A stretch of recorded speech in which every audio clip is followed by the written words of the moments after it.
ahí la estoy grabando. Ya empecé a grabar. Bueno, Doctora, entonces, sí, decime. ¿cuándo terminaría el curso? Y el curso, ahora, a ver, no me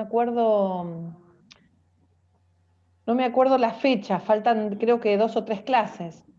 Creo que falta, es esta, y creo que falta tórax, abdomen, y no sé si faltará alguna otra clase más y después ya el examen. Si no, ahora después Ah, a ver, espera que me fijo el cronograma. El cronograma de las clases, ¿no lo tienen ustedes? Ahora acá lo tengo. El cronograma dice, espera. Tan, tan, tan, tan, tan. A ver, esperen que... El 20 de mayo. Acá sería 20 de mayo, por ahí nos excedemos una clase más para el examen. Así que sería bueno, esta y sí, 1 o 2 más. Así completamos el temario, ¿sí? bueno, gracias. Bueno, allá falta poquito. Bueno, vamos a compartirle la pantalla, ahí está, y vamos a ver entonces este tema, que es trauma de cráneo. Estoy grabando.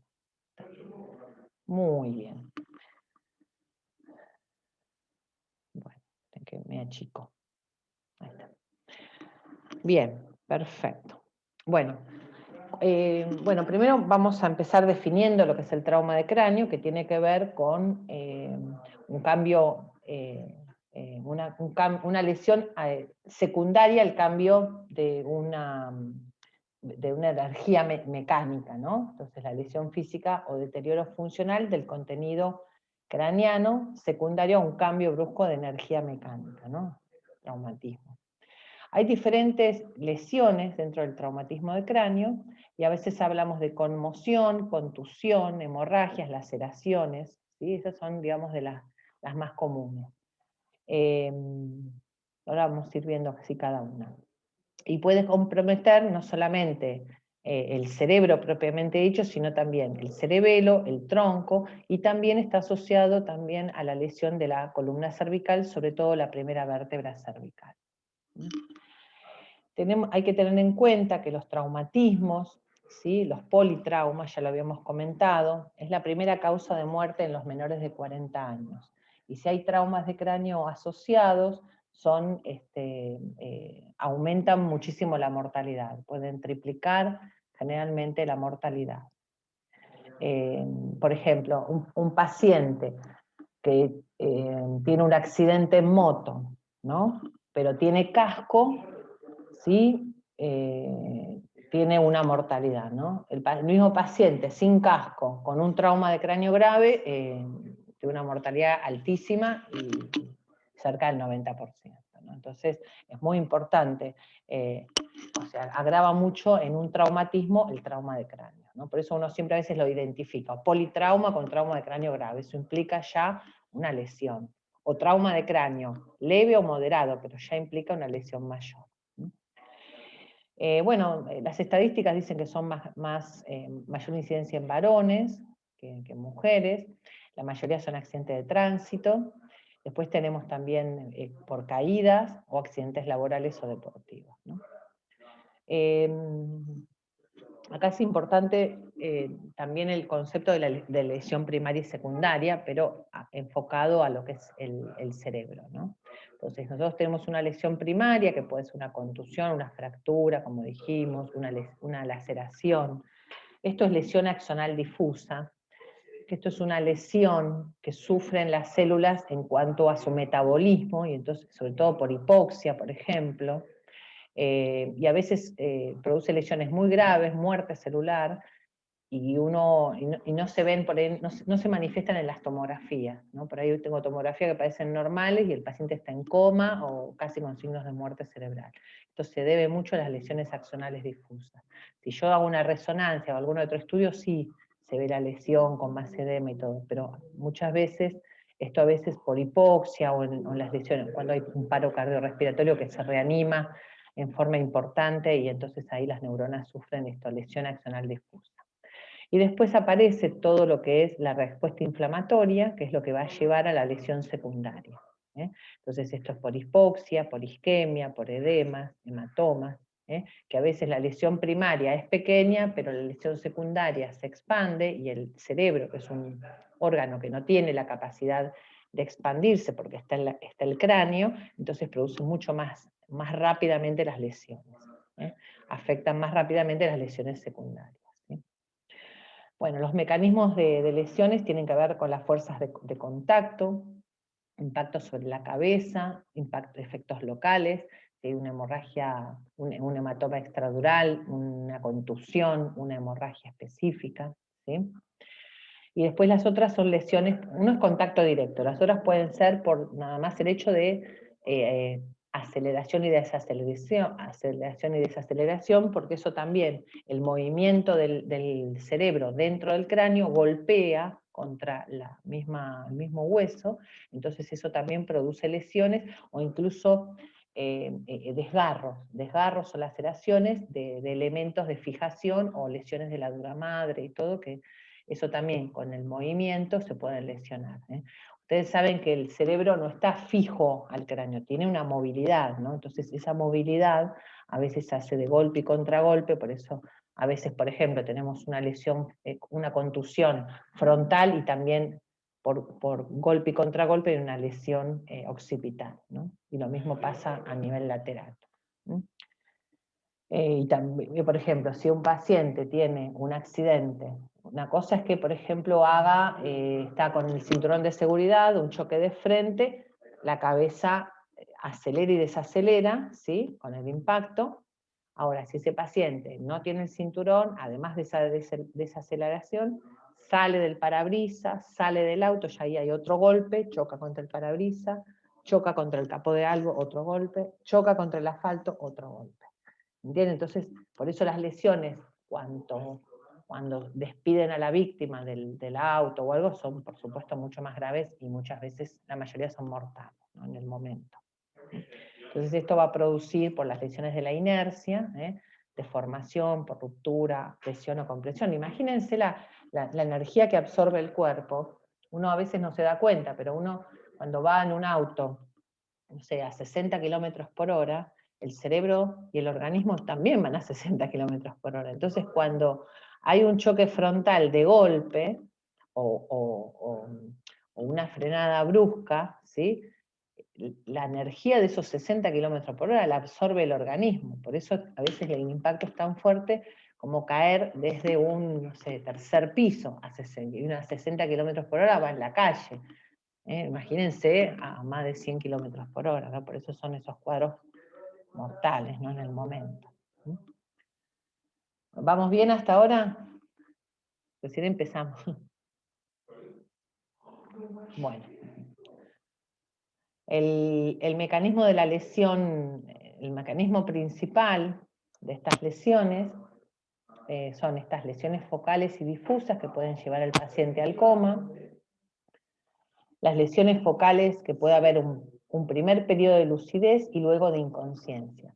Es decir, si son a veces traumas son traumas más intensos, el paciente inicialmente ya pierde la conciencia, ¿no?, entra en coma. Ahora, hay lesiones que pueden ser más locales, como por ejemplo pasa con los hematomas extradurales, que son más superficiales.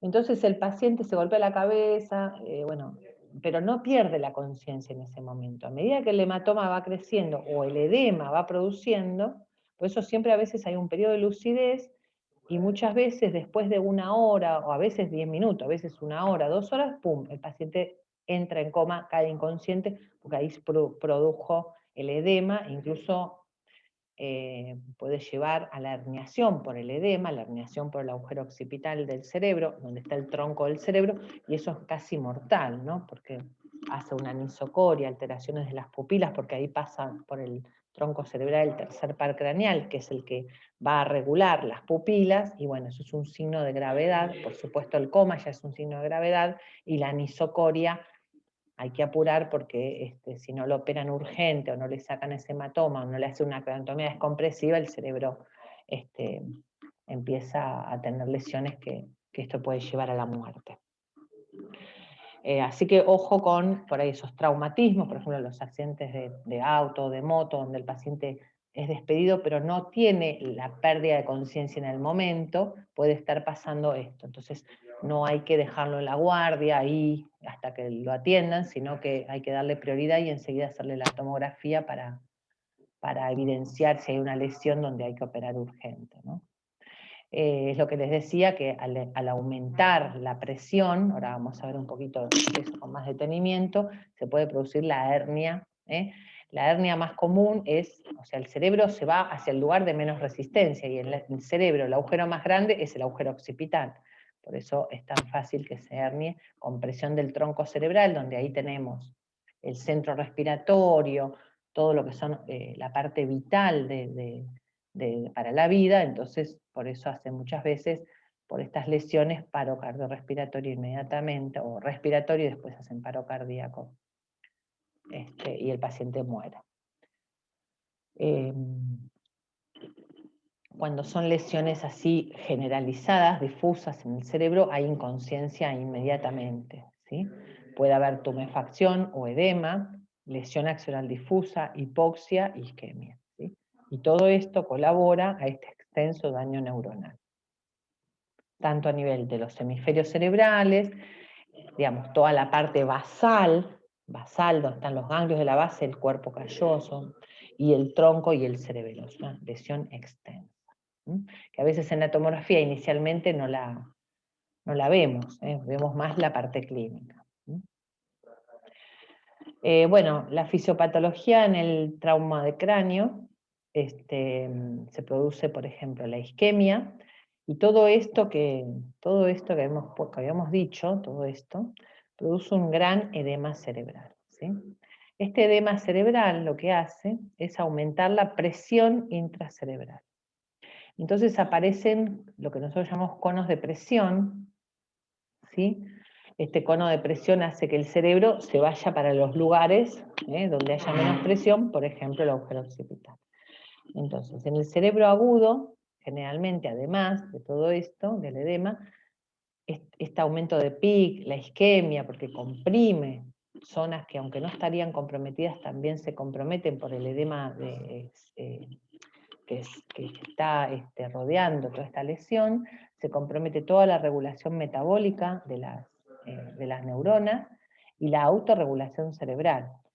La autorregulación en el cerebro es lo que nos mantiene siempre con una perfusión constante, a pesar de que en el organismo haya cambios de presión. ¿Sí? Entonces, esto es muy importante porque es lo que mantiene el flujo sanguíneo cerebral a pesar de diferentes cambios en el organismo, sobre todo de la presión arterial, ¿no? Entonces se pierde la autorregulación, se pierde la regulación metabólica, y también se pierde esta capacidad que va de la mano a la autorregulación de la vasoreactividad, ¿sí? Nuestro organismo, o nuestro cerebro principalmente, para la autorregulación lo hace a través de la vasodilatación y la vasoconstricción, que regula el flujo sanguíneo. Bueno, esto se pierde también, y esto es muy, muy importante porque a la hora, después cuando veamos el tratamiento, van a ver que en los cerebros agudos, por ejemplo por trauma, porque esto estoy hablando del trauma, pero pasa también en el ACV, en otras hemorragias, pasa lo mismo, se pierde esta capacidad de autorregulación, y entonces van a ver que por eso a veces necesitamos presiones más altas de las habituales, aunque el paciente no sea hipertenso, para mantener el flujo sanguíneo cerebral, ¿no? Óptimo. Sobre todo porque también aumenta la presión intracerebral. Entonces, a ver, esperen un segundo. Gabriel, que estoy dando clase. Perdone. Entonces, cuando aumenta la presión intracerebral, la llegada de sangre, el flujo sanguíneo hacia el cerebro, va a necesitar sí o sí más presión. Entonces, por eso que el paciente se comporta con hipertensión arterial, ¿sí? Para poder superar esa resistencia que está dada por este edema cerebral, por todo lo que le está pasando, ¿no? Y además, esto se pierde, entonces, bueno, está todo en contra acá del cerebro, ¿no? Así que por eso es muy importante el tratamiento precoz, en muchos casos no perder tiempo y hacer la clerotomía descompresiva o liberar el hematoma, etc. Entonces, acá tenemos, siguiendo con la fisiopatología del TEC, tenemos la noxa, ¿sí? Un trauma, entonces va a comprometer el flujo sanguíneo cerebral, aumenta el consumo de oxígeno cerebral, ¿sí? Y aumenta todo el metabolismo neuronal. Esto lleva a la llegada a un gran proceso inflamatorio con citoquinas, interleuquinas, un montón de factores que hacen que esto empiece a aumentar el líquido en la célula, ¿no? Esto lleva a las lesiones secundarias. Esta lesión secundaria lleva a la hipoperfusión cerebral, por la alta resistencia, aumentando la presión intracerebral, y más isquemia. Más isquemia. ¿Sí? Hasta ahí, ¿cómo venimos? ¿Alguna pregunta? Bueno. No, seguimos. Entonces, todo esto, en la mayor cantidad de los casos, lleva a la hipertensión endocraniana. Está dada por la hipertensión intracerebral. Entonces aparecen estos conos de presión. Los conos de presión llevan a la hernia cerebral, entonces comprimen zonas, como les decía, el centro respiratorio, y vasos específicos, arterias cerebrales, que también hace que todavía compriman más y se deteriore más la circulación, ¿no? Si hay una hipertensión cerebral sostenida, ¿sí? Hay lesiones anatómicas isquémicas, como las zonas del hipocampo, la zona del sistema límbico, los núcleos basales, las amígdalas cerebelosas, la región calcarina. Todo eso lleva a lesiones isquémicas, principalmente. Bueno, dentro del edema cerebral tenemos varios tipos de edema que se producen. ¿Y esto por qué es relevante? Porque hay medicamentos que bajan el edema y hay otros que no. Entonces, el edema, vamos a ir para atrás. El edema vasogénico, ahora vamos a ver cuál es. Chicos, el micrófono. Cierren los micrófonos. Edema cerebral está hablando ahora. Chicos, cierren los micrófonos, ahí te muteo. Si ustedes hablan, yo no puedo hablar. Ahí está. Seguimos. Ahí está. Bueno, entonces, los diferentes tipos de edema, tenemos el edema vasogénico, citotóxico, el neurogénico, intersticial, hidrostático y osmótico, ¿sí? Estos son todos los tipos de edema cerebral que aparece ante un trauma de cráneo, ¿sí?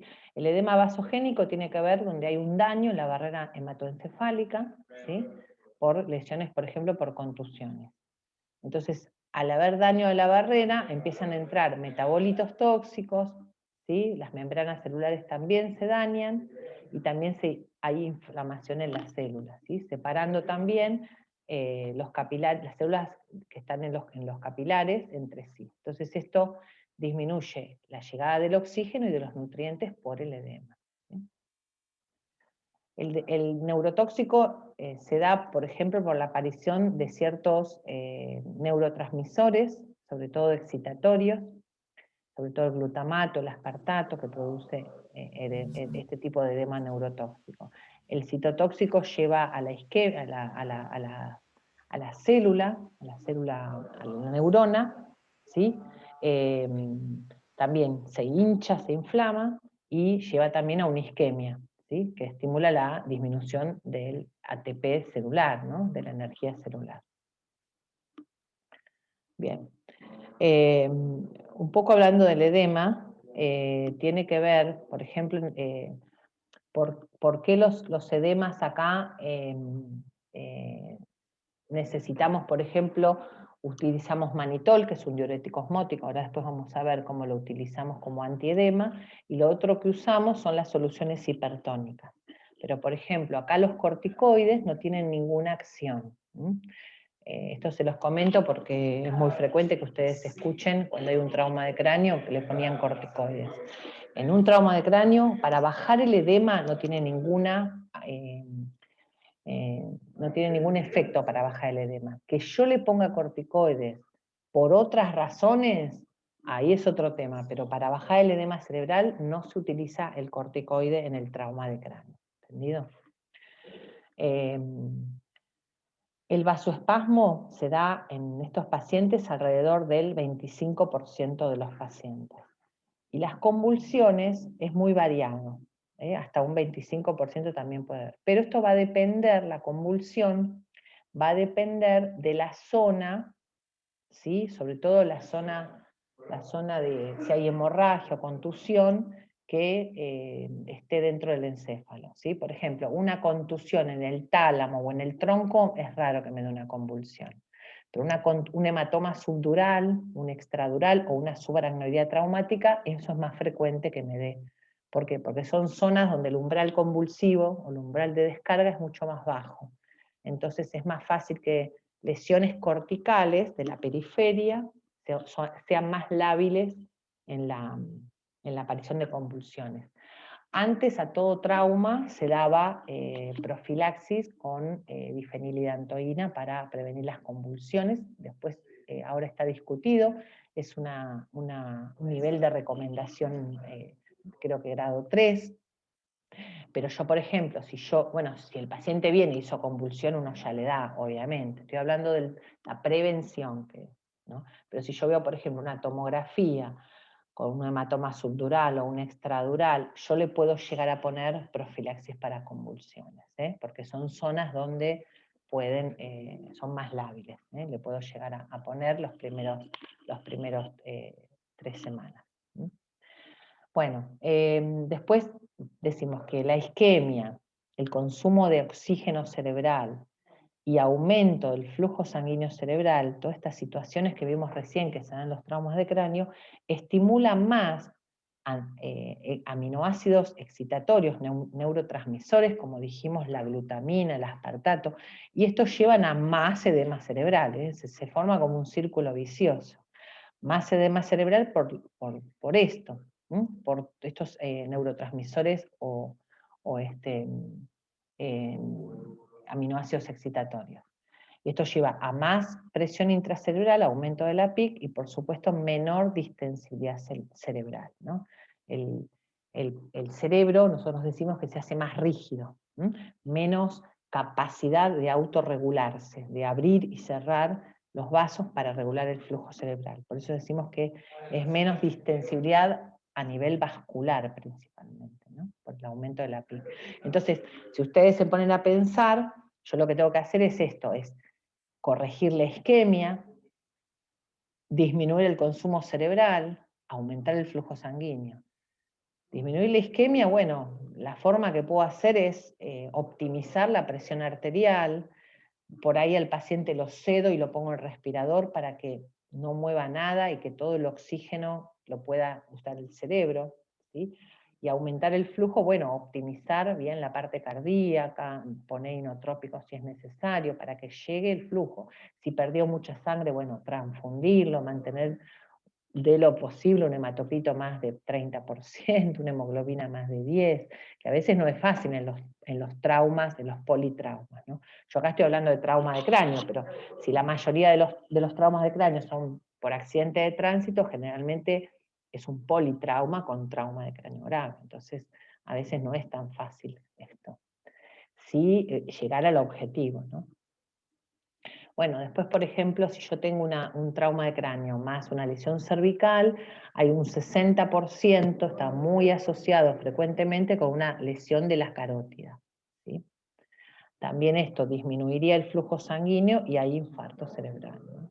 Porque es la arteria que me va a llevar, me irriga todo el cerebro, ¿no?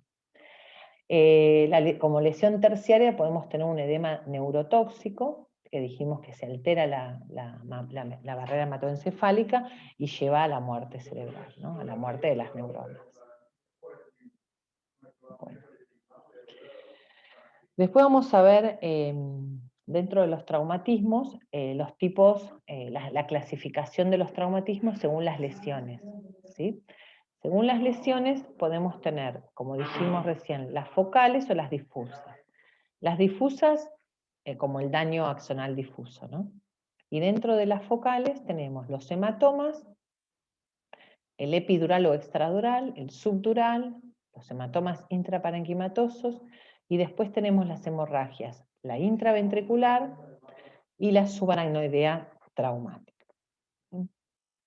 Bien. Ahí tenemos algunos de los hematomas para que vean. Bueno, esto sería, la que está en rojo separada es la dura madre, ¿sí? Y acá tenemos un hematoma extradural, que generalmente es un sangrado arterial, ¿sí? Sangrado arterial. Y por dentro de la dura madre, ¿ven? Esta es la dura madre, si es por dentro de la dura madre, entre el cerebro, ¿ven? Y la dura madre, ¿sí? Ahí tenemos un subdural, Y generalmente, este sangrado es venoso. Por eso el extradural es el más grave en el sentido de que hay que operarlo más rápido porque sangra una arteria y sangra mucho. Pero tiene la ventaja los dos hematomas que son bien superficiales. Entonces con un trépano acá sacan fácilmente el hematoma, ¿no?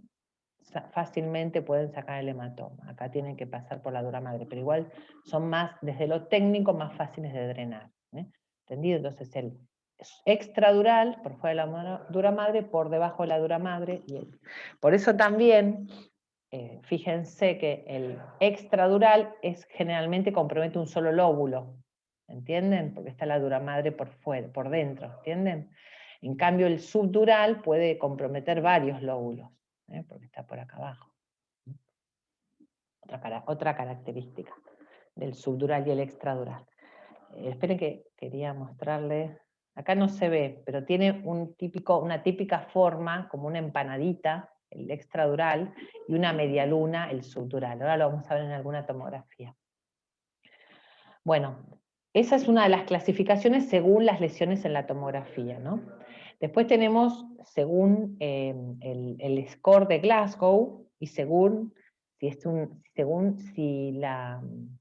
si hay o no indemnidad, digamos, de la meninge o si hay lesión del cráneo.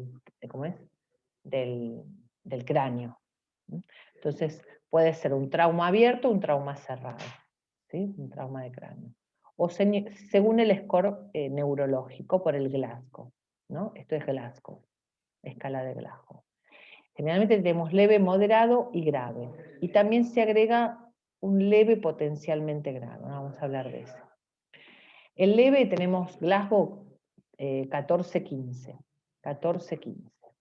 El moderado de 13, ¿sí? Hoy acá no está. Ah, sí, acá está. Bueno, en realidad acá está el 13, está como leve. Nosotros hablamos de 14-15, sí, por ahí 14-15 leve, ya 13 al 8, hasta el 8, ¿sí? Ya 8 o menos de 8 ya es grave, ¿sí? Esa es la clasificación. Acá está mal. Y después tenemos uno que es el leve potencialmente grave, que es, por ejemplo, ¿vieron como les decía ese trauma de que primero tiene un periodo de lucidez y después puede ir deteriorando? Bueno, eso es un trauma leve, potencialmente grave. Es un trauma leve por el Glasgow, porque tiene un Glasgow por ahí de 14 o 15, pero tiene mucha sangre en la cabeza, o sea, tiene un gran hematoma, o es un paciente anticoagulado, o es un paciente que tiene algunas características que puede deteriorar rápidamente. Si yo todavía no tengo la tomografía, si por ejemplo es un trauma donde salió despedido del auto, o sea, un choque de gran impacto, o cayó más de 3 metros, que son golpes de gran impacto, entonces yo tengo que clasificarlo como leve potencialmente grave, tengo que hacer la tomografía, aunque no haya perdido la conciencia, nada. Porque está dentro de este grupo que hay que tener mucho cuidado porque pueden deteriorar y cuando me doy cuenta el paciente está en coma y está muerto. Son esos pacientes que uno dice que no se duerma, controlarlo. No, ese paciente al hospital, porque salvo que lo hayan estudiado por todos lados, y bueno, entonces sí, pero si no hay que estudiarlo. Y después tenemos otro tipo de clasificación según el tipo de fractura, si son fracturas en la base del cráneo, en la bóveda craneana, pueden ser lineal, la fractura, la fractura con minutas. La fractura con minutas son esas fracturas que tienen como varios pedacitos de hueso, incluso metidos adentro del encéfalo y todo. Una depresión, eso se llama, ¿cómo es? Una lesión con aplastamiento era. Sí, cuando el cráneo está como deprimido, o diastásica cuando está a veces como cabalgado, ¿no? Esto por supuesto remite más gravedad, ¿no? Y también ver si hay complicaciones, ¿no? Nosotros para los traumas de cráneo, según las lesiones tomográficas, tenemos la escala el score de Marshall, ¿no? Ahí le ponemos un puntaje, un Marshall 1 a un Marshall 6, donde el 1 sería normal. Entonces, de acuerdo a las lesiones, si tienen, por ejemplo, cisternas basales que se ven con una línea menos de 5, un sangrado por ahí menos de 5 milímetros, o más de 5 milímetros, o tiene mayor cantidad de sangre, eso se mide también. En la imagen tomográfica yo puedo medir en mililitros la cantidad de sangre que hay en los cortes, ¿sí? Entonces eso lo voy midiendo. Yo tomo si hay sangre, ¿no? El hematoma, el diámetro transversal más largo, lo multiplico por la perpendicular, más largo también, y voy tomando los números de cortes que hay, ¿sí? Eso en realidad, ese diámetro yo lo calculo en centímetros. Hay una escala en la tomografía que te dice, qué sé yo, 1 centímetro acá equivale a tantos milímetros reales, ¿no? Entonces yo eso hago la conversión y me fijo la cantidad de mililitros que hay, ¿no? De acuerdo a la cantidad de cortes. Porque los cortes en la tomografía son cada 10 milímetros. Algunos, si yo quiero aumentar el foco o algo, los puedo hacer más pequeños, pero habitualmente el estándar son cada 10 milímetros. Bueno, ahí tenemos otro score. A ver, permiso, ahora está. Sí, estamos en la escala de Marshall, ¿no? Sí, la escala de Marshall acá. Entonces, en esta escala, también lo que vamos a hacer... Una consulta. Sí, decime.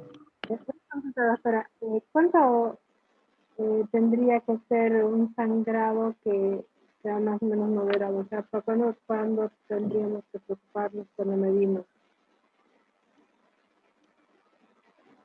¿Cuándo sería probablemente? Vos podés tener... No, a ver, ¿a dónde apunto? Cuando un sangrado, por ejemplo, es grave, siempre es grave. Un sangrado, sí, porque a veces vos tenés, por ejemplo, no tenés tanta cantidad de sangre, pero tenés contusiones. Entonces a veces eso sí es más difícil de medir, contusiones. Si yo tengo un hematoma grande que yo lo puedo medir, por ahí me puede medir, qué sé yo, 60 mililitros, siempre va a ser grave, porque eso porque acuérdate que está la lesión secundaria. Si yo tengo 10 mililitros o 20 mililitros en el cerebelo, en la fosa posterior o en el tronco, eso también va a ser grave, depende de dónde va a estar ubicado. Por eso vos siempre lo tenés que correlacionar también con el estado neurológico. ¿Sí? Por eso hay hematomas por ahí que el paciente está desde lo neurológico, está estable, con un Glasgow por ahí de 14, 15, o 13, 14, está estable, el hematoma no es por ahí, es un hematoma más profundo, donde es más difícil entrar, uno lo espera.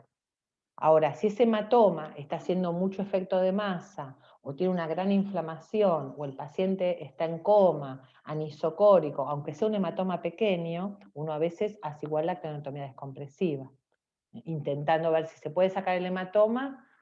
Por ahí si es muy profundo, no, hacer la craniotomía descompresiva directamente. Por eso va a depender del estado de Glasgow del paciente. ¿Sí? ¿Entendido?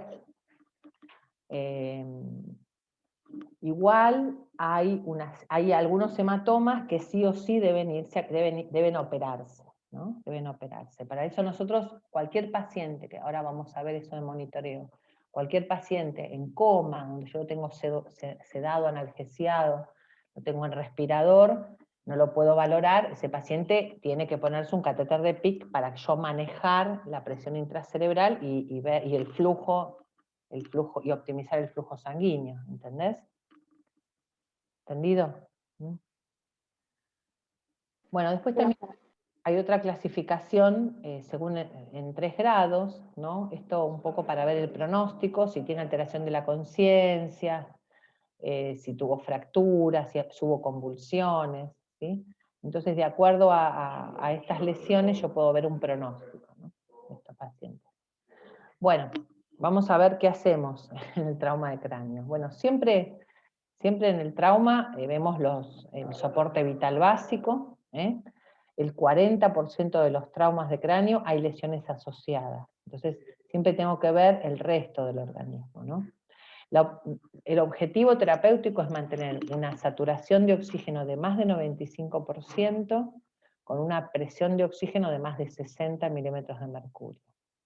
La PCO2 tiene que estar siempre en valores normales, ¿sí? Ni hipercapnia ni hipocapnia, ¿sí? Porque esto me va a llevar a o vasoconstricción, me va a favorecer la isquemia, o vasodilatación, me va a favorecer el hiperflujo y más edema. Entonces, ¿por qué les digo esto? Porque antes, en realidad se hacía como una hipercapnia permisiva de 30, 25, 30, pero para disminuir el edema cerebral. Pero la hipocapnia, ¿no?, la disminución de la presión de dióxido de carbono, produce una gran vasoconstricción que a veces terminaba produciendo más isquemia y más perjuicio que beneficio. Entonces, directamente, ahora una normocapnia, ¿sí? Después, si el paciente necesita una intubación orotraqueal, usar sedantes o relajantes de acción corta, como por ejemplo Propofol, para después valorarlo. Pero si es necesario, bueno, dejarlo también en un RAS de -4 o lo que necesite para poder disminuir todo el consumo de oxígeno extra que necesitamos para el cerebro. Y la presión óptima tiene que ser una sistólica mínimo 90, una TAM de 65, 70, ¿no? Esto sería como mínimo, ¿no? Ya que cualquier disminución de la presión va a disminuir el flujo sanguíneo y por supuesto va a aumentar todas las complicaciones y la mortalidad, ¿no? Esto también favorecería una presión más de 70, más de 65 como mínimo, que no haya fallas de otros órganos, ¿no? Evitar también la sepsis, las infecciones y fallas de otros órganos. Bueno. La presión intracerebral, siempre en un trauma de cráneo, acuérdense que uno siempre piensa que adentro del cerebro, además, tiene que haber componentes en una proporción determinada. Tengo el cerebro, tengo sangre, tengo líquido cefalorraquídeo. Si alguna de estos aumenta, la presión va a aumentar siempre. En este caso, si aumenta un hematoma, aumenta el líquido, entonces va a aumentar la presión adentro del cerebro. Por eso se dice que en todo trauma siempre se asume que la PIC está aumentada, ¿sí? ¿Para qué me sirve la PIC? Para siempre mantener un flujo sanguíneo cerebral. Y este flujo sanguíneo cerebral va a depender de la presión de perfusión cerebral, ¿sí?, que siempre tiene que ser más de 70 milímetros de mercurio. ¿Sí? ¿Cómo la valoro? La TAM menos la PIC. Por eso yo a estos pacientes con trauma de cráneo grave, donde los tengo en respirador, siempre necesito monitorizarlos por lo menos los primeros días para controlar la presión intracerebral y manejar el flujo a través de la presión de perfusión cerebral, y optimizando siempre la TAM. ¿Entendido? Como todo trauma, siempre garantizar el acceso vascular, periférico, porque uno a veces en las primeras horas necesita expandir al paciente por la pérdida de sangre, por la gran inflamación que el líquido se va a un tercer espacio.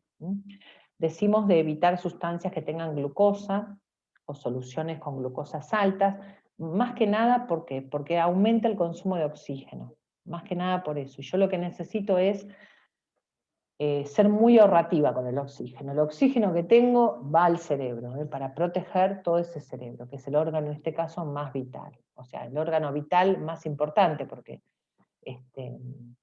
Si no, esto consumiría oxígeno y yo necesito cuidarlo, ¿no?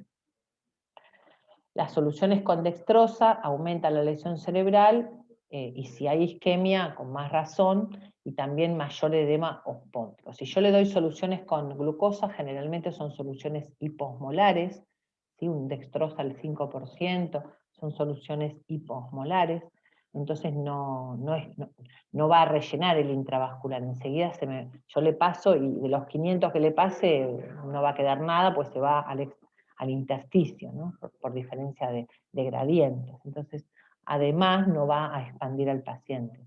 Por eso siempre se utilizan soluciones sin glucosa. Puede ser Ringen lactato, puede ser solución fisiológica.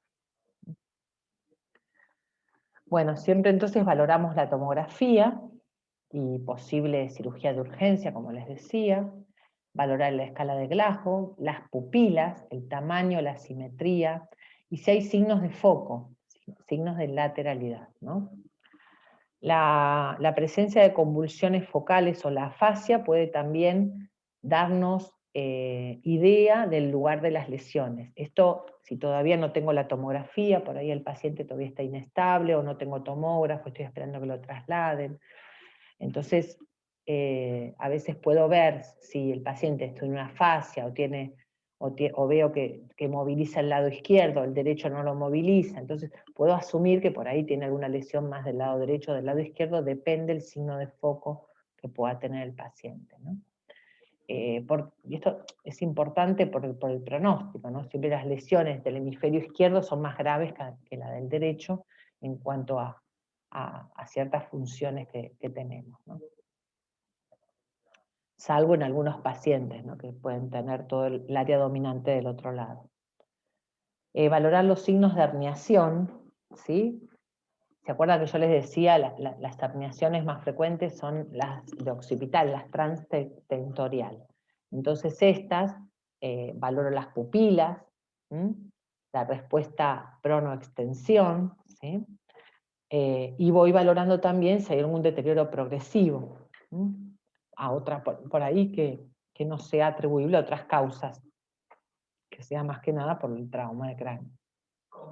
Por ejemplo, si un paciente tiene dolor, o el paciente está sangrando, está haciendo, no sé, una hemorragia digestiva, está haciendo otra cosa, puede también, la deterioro de la conciencia puede ser puede ser por drogas, ¿no? Pero puede ser también por eso. Entonces, para no confundir que es por el trauma de cráneo. Entonces, ante esto, siempre tratamiento urgente, tratamiento antiedema cerebral o la cirugía, ¿no? Tratamiento médico con antiedema o la cirugía. Bueno, vamos al tratamiento específico. Yo había dicho que se usan, para bajar el edema cerebral, utilizamos o el manitol, que es un diurético osmótico, actúa a nivel renal rápidamente, eliminando la cantidad de agua, pero también a nivel cerebral, es como que saca el agua de las células. Entonces eso, y es muy buen antiedema cerebral. Lo que pasa que, bueno, es 1 miligramo kilo, se puede hacer una dosis, después repetir, pero bueno, cuidado con esto, porque produce una gran diuresis, y son pacientes que, si lo tenemos hipovolémicos, entre que perdió mucha sangre sin politrauma, y encima tiene una diuresis que en 1 hora te orina 3 litros, hay que reponerle todo ese líquido. Entonces, cuidado con el manitol. Yo habitualmente, la primera indicación, si el sodio está dentro de valores normales, hasta 150, 155, se puede llegar a dar soluciones hipertónicas, uno utiliza soluciones hipertónicas. Soluciones que van del 3 al 7,5% son bien hipertónicas, ¿eh? Acuérdense, la solución fisiológica ISO, que es igual al plasma, es 0,9%. Así que yo le estoy dando una solución bien hipertónica de sodio, ¿no? De sodio. Así que puedo utilizar el Manitor o las soluciones hipertónicas para el edema cerebral. A veces, lo que le decía, con hipertensión endocraniana, se puede llegar a hiperventilar, donde la PCO2 puede llegar como mucho a 30. Esta es como una medida. Después que le probamos el hipertónico, el Manitol, bueno, puedo llegar a hacer la hiperventilación, pero no menos de 30. Esto también es momento, lo voy mirando y después ya regulo la PCO2. También, bueno, descartar otras lesiones asociadas, que puede también estar comprometiendo la parte, indirectamente, la parte respiratoria, la llegada de flujo. Un neumotórax hipertensivo, bueno, ahí ya va a producir shock. Lesiones vertebromedulares altas, hablo de lesiones cervicales, rotura de vasos grandes, que sean que exsanguinen al paciente, o lesiones exsanguinantes, por ejemplo, en abdomen o pelvis. Entonces, yo voy descartando otras lesiones y para proteger el cerebro necesito también ir simultáneamente tratando estas lesiones que pueden ser mortales también. Bueno, ¿cuándo hago la tomografía cerebral? Bueno, en los traumas de cráneo graves no cabe duda que hay que hacer una tomografía, lo mismo que los traumas moderados también. El problema está en los traumas leves. En los traumas leves, donde el paciente está lúcido. Entonces, si vemos que hay algún signo, por ejemplo, está lúcido, pero tiene algún signo de abovedamiento o fractura, o algún signo de foco, o por supuesto hacia alguna convulsión, o tiene antecedentes de alguna alteración en la coagulación, o está con tratamiento anticoagulante, o tiene antecedentes de algún problema de coagulación, o mismo el alcoholismo, o algún trastorno hepático que tenga una coagulación alterada, bueno, yo ahí sí también, aunque sea leve, le voy a hacer una tomografía, porque a veces esos pacientes tan lábiles con la coagulación, nada, se apoyan y sangran, y si sangra el cerebro hay que controlarlo. La tomografía, entonces, lo que hace posibilita evaluar el riesgo de los hematomas intracerebrales. Se clasifica entonces al paciente, porque esta escala, en realidad lo que me sirve, este score, es para ver el pronóstico y ver cómo va a evolucionar este paciente. Así que es muy importante la tomografía en este tipo de pacientes. Ahí tenemos las lesiones de la clasificación de Marshall, otra vez, tipo 1 a tipo 6. Lesión difusa, estas son sin lesiones, y acá o normal, y ahí tenemos los diferentes tipos de lesiones, y ya a partir del 5, 6, 4, 5 y 6 se puede llegar a llevar a quirófano inmediatamente, ¿no? Entonces a veces esto sirve para eso. El paciente está en coma, a veces se espera y no, a quirófano directamente. Porque esto tenemos el tiempo, ¿no? Después las medidas iniciales y generales, control de la vía aérea, control de la columna cervical porque es un trauma, todo lo que es la oxigenación y la ventilación adecuada, si es necesario se coloca en asistencia respiratoria. Los traumas con Glasgow menor de 8 no cabe duda que hay que respirarlo, ¿sí? El tema son cuando son leves, moderados, y veo alguna lesión, entonces ahí voy viendo si con máscara de oxígeno alcanza, si el paciente no tiene ninguna lesión del tórax, si tiene un tórax inestable, tiene otra lesión exsanguinante, bueno, también ahí no cabe duda, ¿no? Y no se puede controlar inmediatamente la hemorragia. Si se controla todo, el paciente está en Glasgow de 13, 14 en 15, la hemorragia está controlada, la fractura está alineada y fijada, por ejemplo. Entonces por ahí puedo esperarlo, ¿no? Siempre evaluación del estado neurológico con la escala de Glasgow, la mejor, la más fácil, y búsqueda siempre de otras lesiones traumáticas asociadas que después de ver toda la emergencia, uno después ahí empieza a buscar otras lesiones, ¿no? Hay criterios de intubación, como les decía, Glasgow menor de 8, 8 o menor de 8, por el tema de la vía aérea, que no se broncoaspire. Si hay algún trastorno respiratorio, de saturación, mala mecánica, o hace convulsiones. Entonces, si hace shock, una sistólica menos de 90, entonces también necesito respirar, baja la saturación a pesar de la FiO2 que está recibiendo, aumenta la presión de dióxido de carbono, entonces necesito controlarla, lesiones graves a nivel facial, si el paciente requiere una cirugía inmediata y siempre a veces que uno dude su necesidad, también puede entubarlo y ventilarlo, ¿no? Y las medidas generales, la posición a 30 grados de la cabeza para mejorar el flujo y el edema, la analgesia uno tiene que ser muy generoso con la analgesia.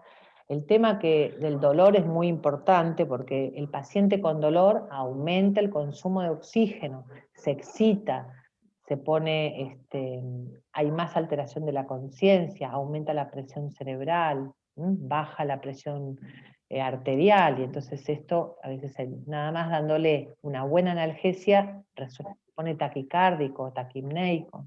Entonces es muy importante el control del dolor, que si son traumas graves, nosotros ya pacientes en la sala de shock o en la sala de terapia, usamos derivados de opioides, ¿no? Morfina, fentanilo, etc.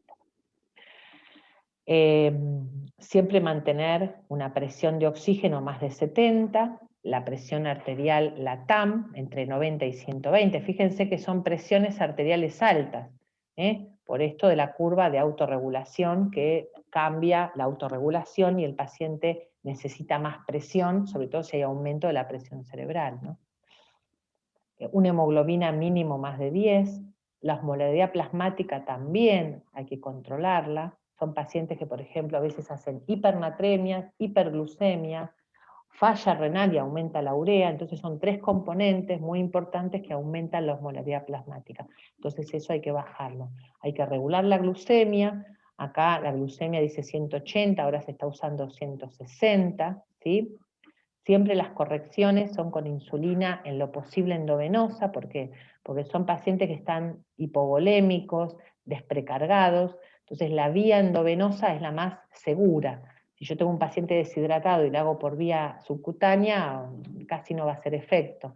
Entonces es importante bajar las glucemias. Obviamente, por ahí no bajarla a menos de 80, ¿no?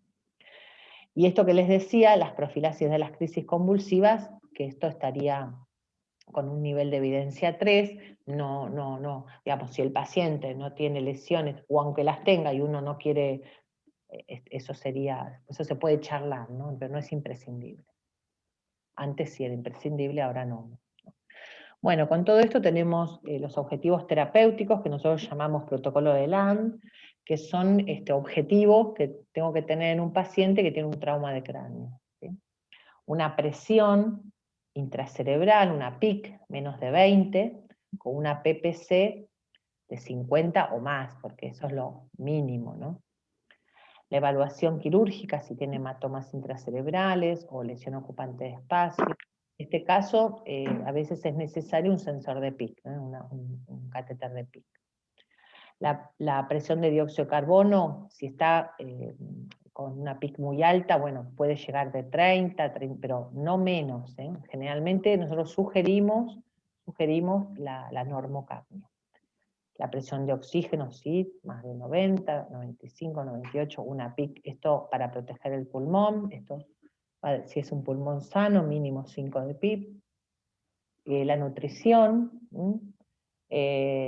inicialmente más o menos entre 15 y 20 kilocalorías kilo día.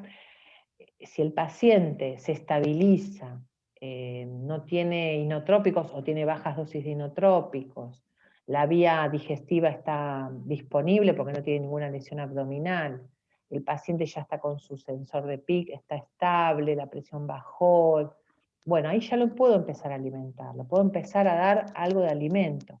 No dejemos pasar 2, 3 días, 4 días, es un politrauma. Entonces, siempre controlando las hiperglucemias. Si uno empieza con un soporte nutricional, por ahí puedes empezar con 1 litro por día, que es muy poquito, 1000 calorías para un trauma no es nada. Se puede empezar y ver si lo tolera, ¿sí? Evitar las hiperglucemias por más de 160, 180, ya ahí corregirlas, la hipertermia, la hiponatremia o la hipernatremia. En un trauma de cráneo, nosotros en los primeros días, para nosotros hipernatremia ya es más de 152, 150, 152, ya hablamos de hipernatremia, ¿sí? Podemos tener como más tolerancia en un paciente que no tiene trauma de cráneo, porque rápidamente puede bajar de golpe el sodio, ¿no? Entonces acuérdense que los trastornos del sodio son muy importantes mantener una anatremia, ¿no? Bueno, después se puede utilizar en caso de que yo necesite, esto se utiliza como recurso si esto es más antiguo, si no tengo medicación sedante y no mejora y el paciente sigue despierto, bueno, puedo utilizar los barbitúricos como el tiopental, pero la verdad que esto hipotensa mucho al paciente, choca mucho, esto, la verdad que con los analgésicos, con la sedación que hay ahora no es necesario.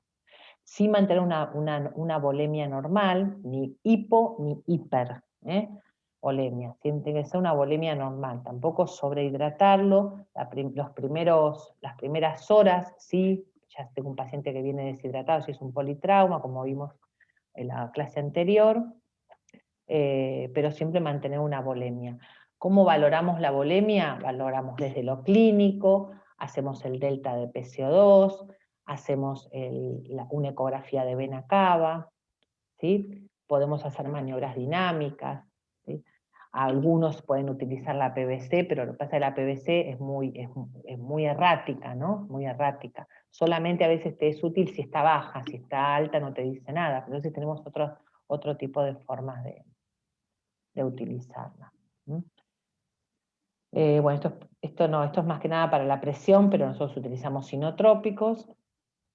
Y si es necesario, si yo tengo el volcado ventricular en sangre, o sea, de sangre, volcado de sangre en los ventrículos, eso sí, por ahí un catéter ventricular. A veces los catéteres ventriculares cumplen la función de medir la presión intracerebral y drenar si hay sangre dentro del ventrículo, ¿no? Y si no, hacer la craniotomía descompresiva de urgencia, si con todas las medidas de edema cerebral sigue la pica aumentando y no hay forma, bueno, el paciente va a hacer una craniotomía descompresiva. ¿Cuáles son los factores de riesgo de convulsiones en el trauma de cráneo? El Glasgow menor de 10, las contusiones corticales, las fracturas con depresión del cráneo, los hematomas extradurales o extradural, subdural e intracerebral, ¿no? La hernia craneana penetrante, si hay convulsiones en las primeras 24 horas, seguramente va a volver a hacer convulsiones o antecedentes de epilepsia u otras convulsiones.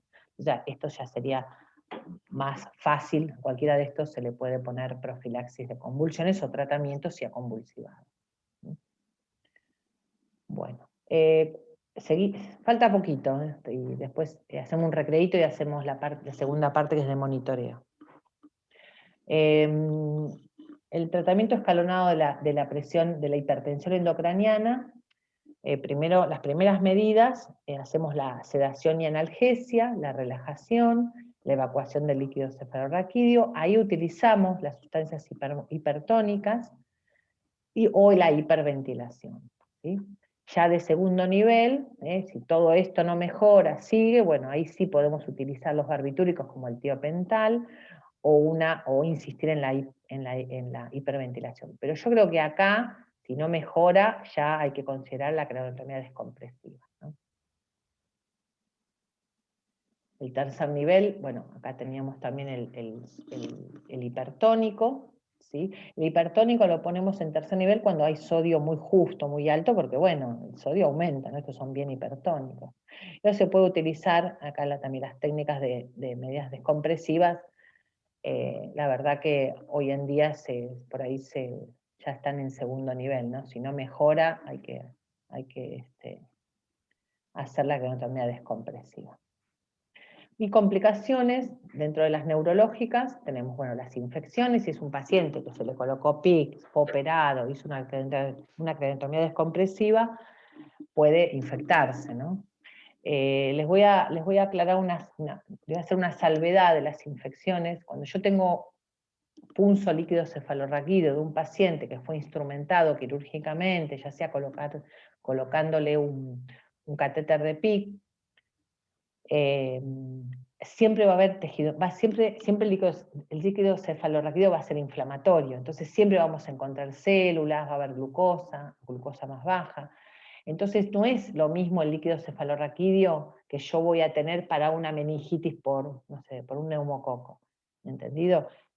hay criterios diferentes que son como que ya sé que va a estar inflamado. Entonces por ahí la glucosa tiene que ser menos de 40, las proteínas más altas, las células, mucha más cantidad de células, ¿entienden? Porque si no, siempre van a ver un tejido inflamatorio y le van a decir que ya está infectado. Y a veces no, es solo la inflamación por todo el manipuleo quirúrgico.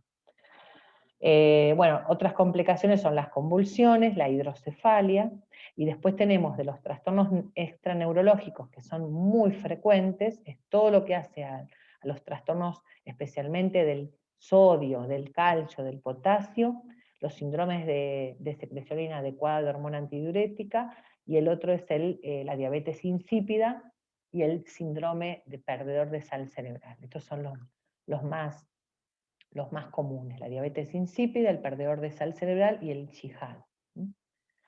También tenemos otras infecciones, las neumonías, las infecciones urinarias, las infecciones por catéteres, las infecciones del sitio de lesiones, si fue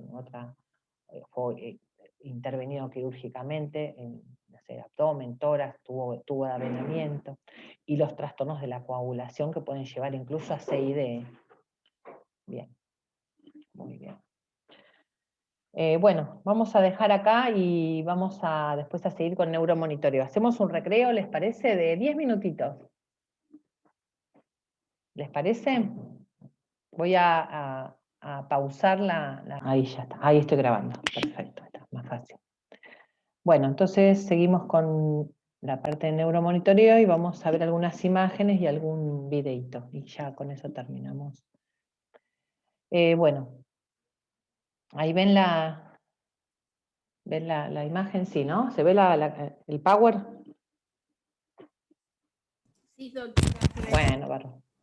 Bueno, entonces, el neuromonitoreo, digamos, es muy importante. Los más comunes son la presión de la PIC, digamos, la evaluación de la presión intracerebral. Después nosotros hacemos la saturación venosa yugular, que se supone que es, digamos, el oxígeno que va a extraer el cerebro. Y después tenemos, otro es el Doppler transcraneal, ¿sí? Le digo los que más se usan, para ver el flujo cerebral. Y después los estudios, digamos, de imágenes, como tomografía, resonancia, potenciales evocados. También se puede ver la presión tisular de oxígeno y la saturación regional, ¿sí? Estos dos se necesitan determinados aparatología que no en todos lados está, ¿sí? En la tomografía, los hallazgos, entonces tenemos lesiones hipodensas o lesiones hiperdensas.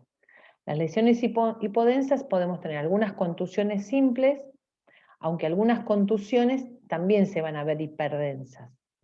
Pero más que nada cuando hay más edema cerebral, la tumefacción hemisférica y estas lesiones de distribución vascular. Las hiperdensas, que son las que más se pueden llegar a ver en la tomografía, son los hematomas y las hemorragias, ¿sí? El hematoma subdural, el extradural, la subaracnoidea traumática y el intraparenquimatoso.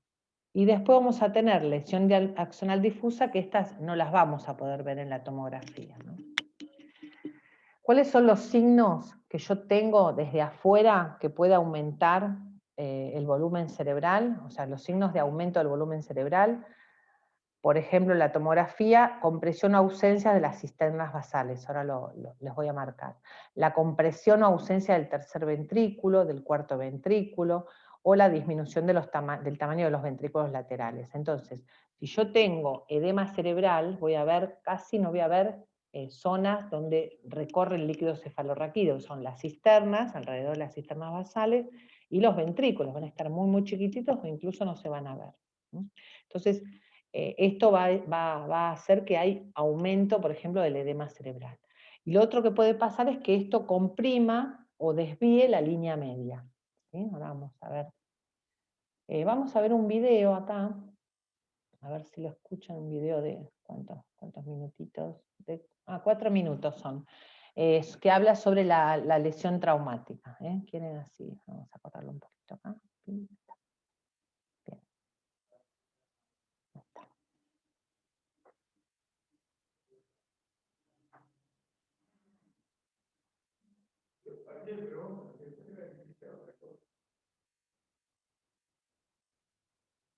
El cerebro es la parte más compleja del cuerpo humano. Este órgano de 1.36 kilos es la sede de la inteligencia, la base de datos de los recuerdos, intérprete de los sentidos y director de todos los movimientos. Recostado en su estructura ósea y bañado por un líquido protector, el cerebro es también el órgano más frágil en el cuerpo, con la misma textura y consistencia de una gelatina. Dentro del cerebro hay más de 100.000 millones de células nerviosas, llamadas neuronas, enviando señales eléctricas y químicas que van y vienen en el cuerpo. Cada neurona tiene un cuerpo celular, una larga fibra nerviosa llamada axón y proyecciones de cuerpos celulares llamados dendritas. Las dendritas sobresalen del cuerpo celular para recibir mensajes de otras células nerviosas. Los axones en el cerebro conectan las neuronas entre sí, lo cual a su vez da como resultado amplias interconexiones con otras áreas cerebrales. Debido a que el cerebro y sus células nerviosas son muy frágiles, los movimientos rápidos y repentinos de la cabeza pueden causar lesiones.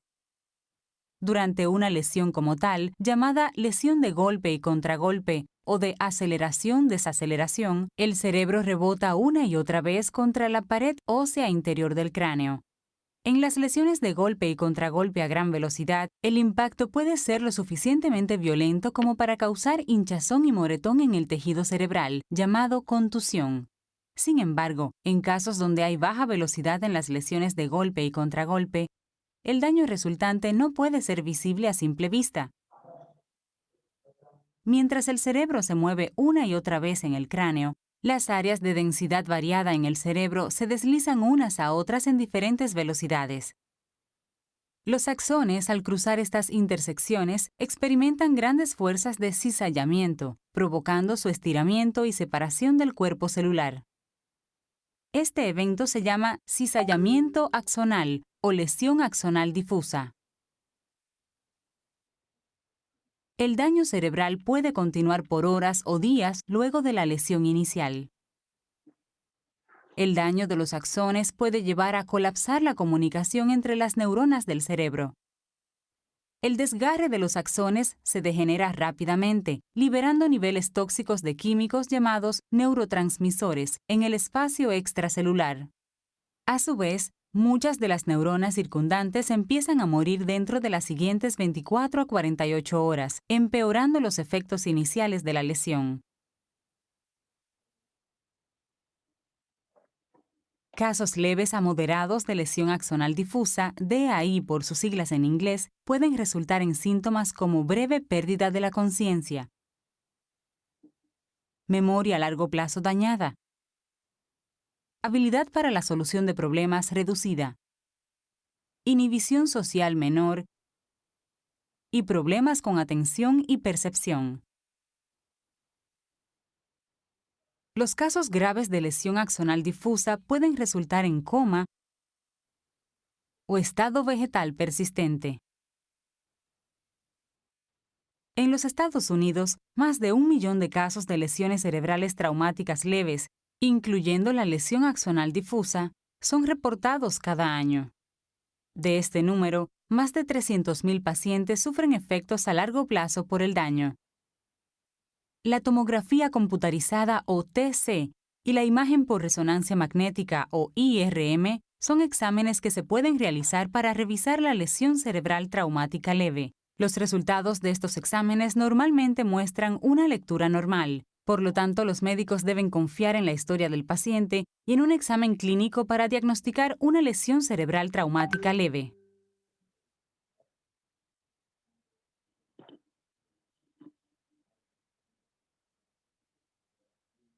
Creo que terminó, sí.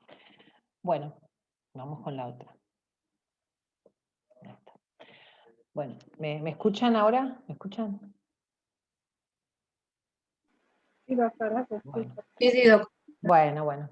Bueno, un poco resumiendo sobre todo lo de la lesión axonal difusa, ¿no? Bueno, acá tenemos diferentes tipos de hematomas, el extradural o el epidural. Acá hay un subdural, acá lo que pasa es que se ve más hipodenso porque es crónico. Acuérdense que todo lo que es hiperdenso se ve la sangre, y esto ya se ve hipodenso es porque es crónico. Y esto es una contusión o un hematoma, ¿sí? Frontal, pero ven cómo acá tiene edema perilesional y compresión y desviación de la línea media, ¿sí? Acá también lo que tiene, voy a marcar, es un ventrículo aumentado de tamaño, y este ventrículo está totalmente comprimido. Pero esta lesión me habla de un hematoma más crónico, esto es más agudo. Acá también está desviando línea media. Acá tenemos fracturas, ¿ven? Fracturas, varias fracturas, acá también, ¿ven cómo se ven? Así como soluciones de continuidad, vayan viendo. Acá lo que tengo también otra fractura, ¿sí? Y acá lo que tengo es el seno ocupado de sangre, ven que hay un nivel, seno ocupado de sangre con fractura. Acá hay otra fractura, miren, acá está el cigomático y desplazada. A ver, ¿qué más? Este es un hematoma subdural, con compresión. Ven también, acá se ven los surcos, pero acá ya no, entonces acá tiene, esto es edema. También el borramiento de los surcos me habla de edema. Este es el extradural, más, miren, acá se ve el ventrículo, acá no se ve nada, todo edema. No sabes cuándo es la sustancia blanca, la gris. Esto son hay que operar urgentemente, ¿no? Bueno, y acá tenemos el extradural, como se ve, generalmente afecta un lóbulo, y el subdural, ven que se ve más como de media luna, esto es un hematoma extenso, frontotemporoparietal, extenso. Ay, se me fue, esperen que se me fue la imagen. A ver. Esperen que lo vuelvo a, acá estábamos, ¿no? Sí, acá. Ahí está. Esto ya lo vimos. ¿Qué pasa? No sé qué pasa a mi compu.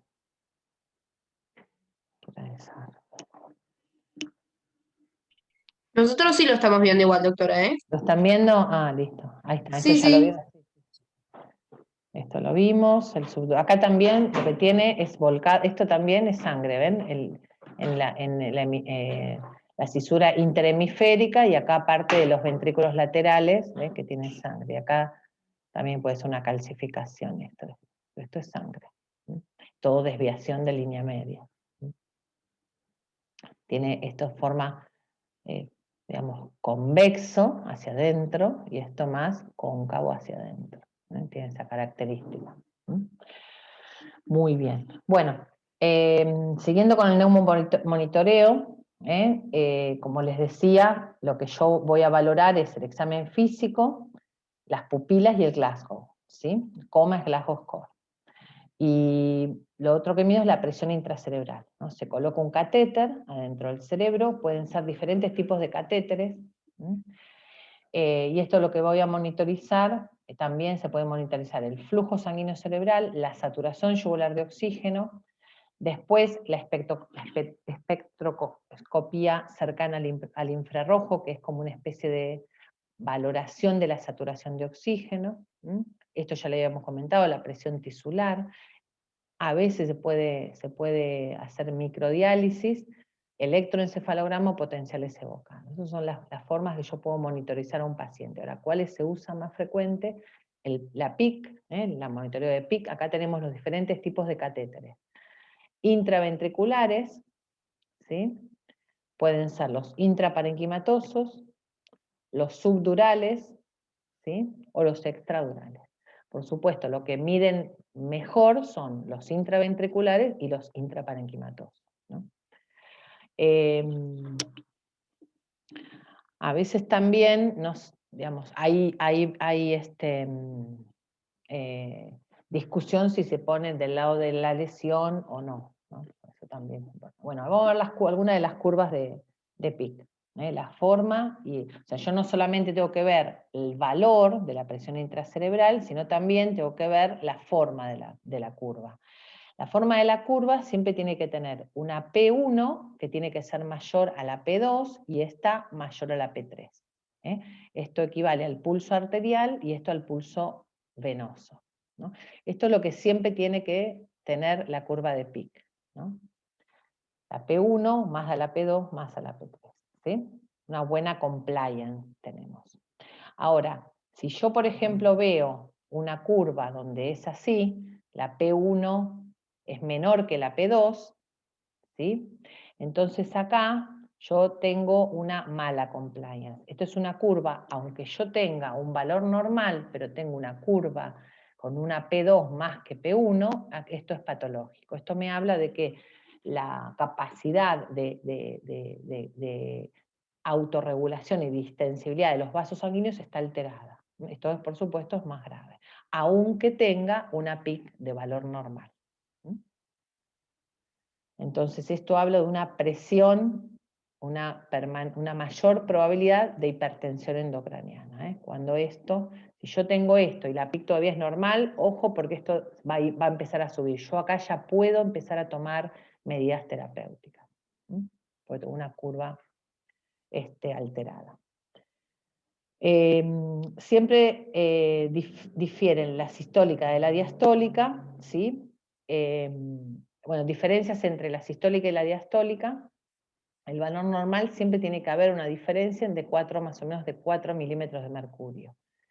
Si hay, esto es en cuanto a la P1 y P2, si hay una mayor diferencia, también es una compliance baja. El valor normal de la PIC siempre tiene que ser menor de 10 milímetros de mercurio. Si yo ya tengo estamos hablando en un cerebro cerrado, no con una craniotomía descompresiva, esto es un cerebro cerrado, porque si hay craniotomía descompresiva ya estos valores van a cambiar. Si yo con un paciente con una craniotomía descompresiva igual tengo una PIC de 20 o de 30, por supuesto que va a tener más hipertensión endocraniana, ¿no? Pero por lo menos ya lo tengo con craniotomía descompresiva, más no puedo hacer. Entonces, una hipertensión endocraniana leve, de 15 a 20, hasta 40 moderada, y ya más de 40 grave. La verdad que ya cuando es más de 25, 30, ya ahí estamos hablando donde el cuadro es grave. Uy, se me desconectó. ¿Me escuchan? ¿Me escuchan, chicos? Sí, doctora. Sí, Sí, doctora, ahí estamos viendo la pantalla. Listo. Me salió que había poca señal. Bueno, ahí tenemos alguna de las ondas. Esto ustedes cuando tienen el paciente y le ponen el monitoreo de PIC, es lo que van a ver, las curvas de presión intracerebral. Entonces, las dividimos en curvas A, B y C. Las curvas A son las curvas patológicas. Ay, esperen que se me... Tiene una forma como de meseta, ¿sí? Tiene un ascenso brusco, se mantienen en el tiempo y bajan, ¿sí? El paciente por ahí está tranquilo y de golpe, pum, tiene esta curva. ¿Qué quiere decir esto? Es una hipertensión endocraniana grave, hay que hacer una tomografía urgente y un tratamiento inmediato. Entonces, la aparición de estas curvas en el tiempo que se sostienen, ascenso rápido, se mantiene y después bajan rápidamente, bueno, esto es un signo de hipertensión endocraniana grave, ¿no? Después pueden aparecer estas ondas B, que estas ondas B se da, por ejemplo, cuando el paciente lo aspiran, cuando el paciente tose, no implica patología. Si yo veo que la presión intracerebral se mantiene por ahí en 20 y de golpe el paciente está tosiendo, ahí por supuesto va a subir. O el paciente lo aspiran, o lo van a movilizar porque le van a hacer una tomografía, entonces lo mueven, entonces aparecen estas ondas. Estas son las ondas B, que no son patológicas, que son digamos, son picos de presión, pero bajan otra vez, ¿entendido? Tienen esta forma, ¿sí? Lo mismo que las ondas C, son pequeñas variaciones secundarias a los cambios de presión, que tampoco implica patología, ¿sí? O sea, yo me tengo que preocupar si son estas ondas A, que son las que tienen ascenso y se mantienen en el tiempo, ¿sí? Se mantienen en el tiempo. Entonces esto es grave, ¿sí? Entonces, las ondas A son siempre patológicas, puede aparecer por fiebre, hipotensión, tengo que siempre esto es lo más común, me tengo que fijar que no tenga fiebre, que no se hipotense, ver el sodio como está, que no haya hipovolemia, que no esté sangrando, que no tenga una infección dando vuelta, que no esté obstruido el tubo, que no haya hipoxemia o hipocapnia, o un resangrado cerebral. Entonces esta es la respuesta de Rosner, ¿no? Acá tenemos que aumenta la PIC, ¿sí? Lleva a la disminución de la presión de perfusión cerebral, entonces el organismo intenta vasodilatar el cerebro, aumenta el volumen sanguíneo y vuelve a aumentar la PIC. Entonces esto se da como un círculo vicioso de autorregulación donde persiste la presión intracerebral alta y la presión de perfusión baja con todo esto, ¿no? Y nosotros después tenemos el reflejo de Cushing o de Cushing, donde se produce la vasoconstricción cerebral, es baja la PIP, aumenta la presión de perfusión, esta sería la respuesta, hay vasoconstricción cerebral, disminuye el flujo sanguíneo o el volumen sanguíneo y disminuye la PIP, la autorregulación. La respuesta de Rosner, patológica, el reflejo de Cushing, normal o fisiológico. ¿Qué indicaciones tiene el monitor? Colocarle un catéter de PIC, bueno, todo paciente con un TEC grave, y por supuesto una tomografía patológica con hematoma, o cuando es una tomografía normal, pero tiene más de 2 criterios de los siguientes: mayor a 40 años, un foco neurológico o una postura anormal, y una presión arterial de una sistólica menos de 90 que no revierte fácilmente y hay que ponerle inótropo, o sea, persiste chocado, ¿no? O un TEC moderado, que depende de las circunstancias y el criterio, eso ahí, criterio médico o sedación por otras circunstancias. Por ahí yo necesito controlar al paciente, o lo tengo que tener sedado por otras razones, entonces por ahí me conviene poner un catéter de PIC, ¿no? Para cuidar de esa lesión cerebral. El Doppler es otra forma de monitoreo, útil para detectar vasoespasmo, porque esto lo que hace es medir velocidades de las arterias, ¿no? Entonces, lo que mide es ver la velocidad, si el flujo está a mayor velocidad o menos, entonces yo puedo ver si la arteria está vasocontraída o vasodilatada o normal, ¿no? Entonces, por ejemplo, valoro la arteria cerebral media, la arteria cerebral anterior y generalmente el territorio de la basilar. Ahí están los valores normales, por si les interesa. Cuando ustedes miran, igualmente cuando le hacen el control o le hacen el Doppler, van a ver que en las conclusiones van a decir el territorio de la cerebral anterior con vasoespasmo moderado, leve, severo, o sin vasoespasmo. Y después les van a dar estos valores, la velocidad y el índice de Lindergan. Es otro parámetro que nosotros utilizamos. ¿Sí? Aquí está el índice de Lindergan, miden el Doppler transcraneal, la velocidad media, la relación entre la velocidad media de la arteria cerebral media y sobre la arteria carótida interna. Es un índice que se utiliza, ¿no? Bueno, ahí les aclaro los índices, pero es algo muy específico. Después, la saturación de oxígeno, se coloca un catéter en el golfo de la vena yugular y se supone que la sangre que saco de ahí va a medir lo que, digamos, la extracción de oxígeno de todo lo que viene del cerebro, ¿no? Entonces es una forma también indirecta de ver qué saturación tiene el golfo de la yugular, ¿no? Bueno, y después los otros para hacer monitoreo más regional, que no se usa tanto. La saturación de oxígeno se coloca, ya les dije esto, ¿no? Esto ya está. Entonces, bueno, el catéter a veces se coloca, el golfo de la yugular, como una yugular anterior, ahí se pone una yugular anterior, en vez de interna, se pone una anterior, ¿no? Habitualmente se utiliza el lado derecho o el lado más afectado, ¿no? Que yo veo en la tomografía. Y evalúa entonces indirectamente lo que es el flujo sanguíneo cerebral y el consumo metabólico cerebral de oxígeno, ¿no? Evalúa también la respuesta al tratamiento, si yo le hago un hipertónico, le hago un antiedema cerebral. También monitoriza si hay hiperventilación indirectamente para ver si hay vasoconstricción o vasodilatación. La presión de perfusión cerebral puede llegar a evaluar también secundariamente y los signos de muerte cerebral, ¿no? Esta es la tasa metabólica de consumo cerebral de oxígeno. Y también se puede analizar la fracción de extracción de oxígeno, es lo que yo les decía, ¿no? Con esta formulita. Generalmente el cerebro extrae entre un 24 a un 40% de oxígeno en general, ¿no? Según los requerimientos normales.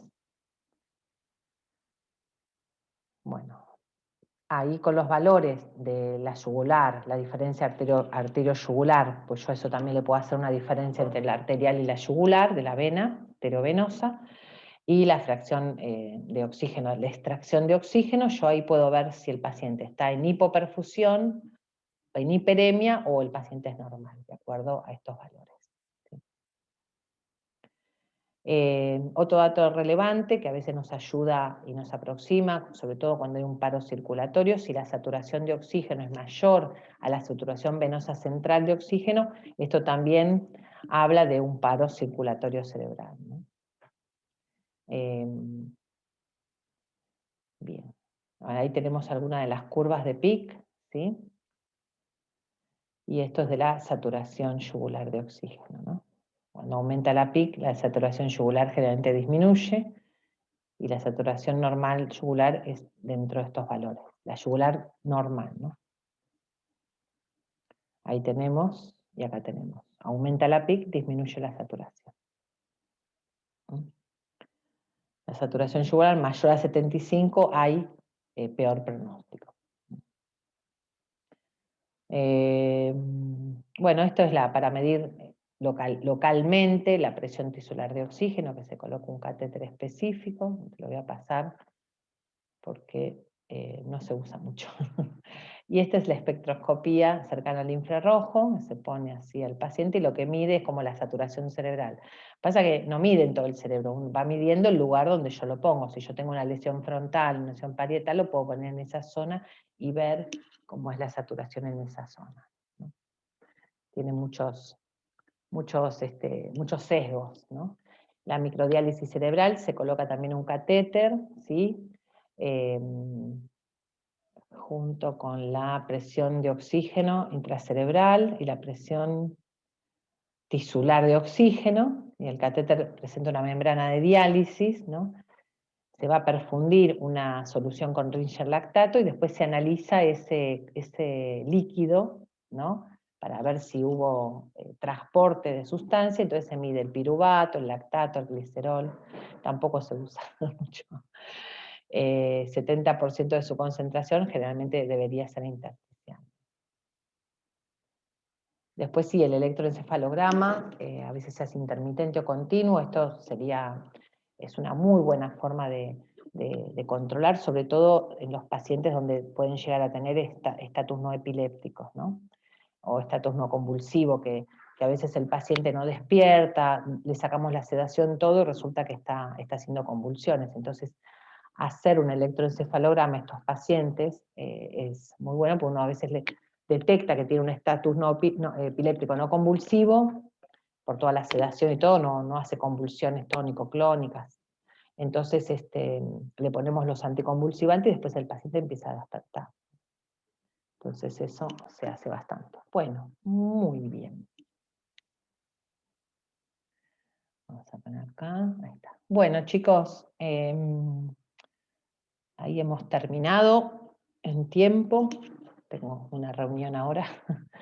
No sé si me quieren hacer alguna pregunta en especial. Yo ahora les voy a pasar este Power, se lo paso al doctor Minghetti, y así lo tienen ustedes. Y la grabación, mañana, a ver si puedo la bajo y ya se las paso, le paso el link de la clase, ¿sí? Voy a dejar de grabar.